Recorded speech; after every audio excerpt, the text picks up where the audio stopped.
வணக்கம் மக்களே. போன வீடியோவில் சீரகத்தை பற்றி சொன்னேன்.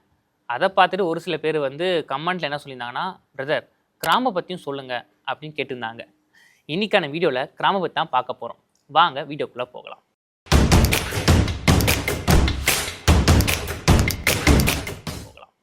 கிராம்பு இது பார்க்க சின்னதாகவும் ரொம்ப சீப்பாக இருக்கிறதுனால தான் இதை பற்றி நம்ம சிந்திக்கிறதே இல்லை. ஆனால் கிராம்பில் எக்கச்சக்க நியூட்ரிஷன் கொட்டி கிடக்குது. அதனால தான் உலக நாடுகள் எல்லாமே கிராம்பை பற்றி ரிசர்ச்சை மேற்கொண்டுட்டு இருக்காங்க. அதேமாதிரி கிராம்போட யூசஸ்ன்னு பார்த்தீங்கன்னா நேத்தோ இன்னிக்கோ இது வந்தது கிடையாது.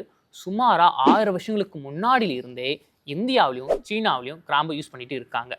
இன்னும் சொல்லப்போனால் சித்த மருத்துவத்தை கூட அந்த கிராம்போட பயன்பாடு எக்கச்சக்கனே சொல்லலாம். சரி, இப்போ இதோட மருத்துவ குணத்தை பற்றி பார்ப்போம். நிறைய பேருக்கு உச்சந்தலில் முடி கொட்டுற ப்ராப்ளம் இருக்கும். நம்ம என்ன நினச்சின்னு இருப்போம், விட்டமின் டி குறைபாடால் தான் முடி கொட்டுது அப்படின்னு நினச்சிட்டு இருப்போம். ஆனால் உச்சந்தலையில் போதுமான ரத்தப்போக்கு இல்லைனாலும் இந்த முடி கொட்டுற ப்ராப்ளம் வரும். அது மேலே வரக்கூடாது, இந்த முடி கொட்டக்கூடாதுன்னு நினச்சிங்கன்னா இந்த கிராம்பை நீங்கள் தினமும் எடுத்திங்கன்னா ரொம்ப ரொம்ப ரொம்ப நல்லது. அதே மாதிரி சில பேருக்கு வாய் துர்நாற்றம் இருக்கும். அவங்களாம் தினமும் 2 கிராம்பு எடுத்தாங்க வச்சுக்கோங்க, இந்த வாய் துர்நாற்ற பிரச்சனையே வராது. நம்ம எந்த அளவுக்கு ஃபுட்டை எடுத்துக்கிறோமோ அதே அளவுக்கு கழிவுகளாக வெளியே போகணும். அப்படி வெளியே போகலன்னா நம்ம பாடியில் பல டிசீஸ் வரதுக்கான வாய்ப்புகள் இருக்குது.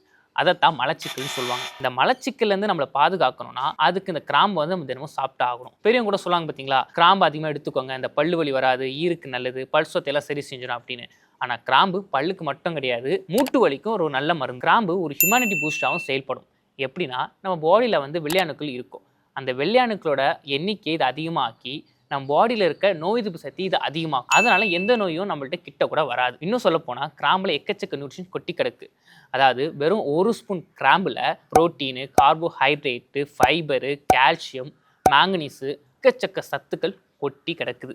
ஆக்ஸ்போர்ட் யூனிவர்சிட்டி என்ன சொல்கிறாங்கன்னா, லங்ஸ் கேன்சரை வராமல் இந்த கிராம்பு பாதுகாத்துக்கும் அப்படின்னு சொல்கிறாங்க. எப்படின்னா, லங்ஸ் கேன்சர் ஸ்டார்டிங் ஸ்டேஜில் இருக்குன்னா இந்த கிராம்பில் இருக்க நியூட்ரிஷன் அந்த ஸ்டார்டிங் ஸ்டேஜில் இருக்க கேன்சரை அழிச்சு அந்த கேன்சர் இன்னும் மேலே வளர விடாமல் பாதுகாத்துக்கும். இப்படி கிராம்பில் பல நியூட்ரிஷனை பற்றி சொல்லிக்கிட்டே போகலாம்.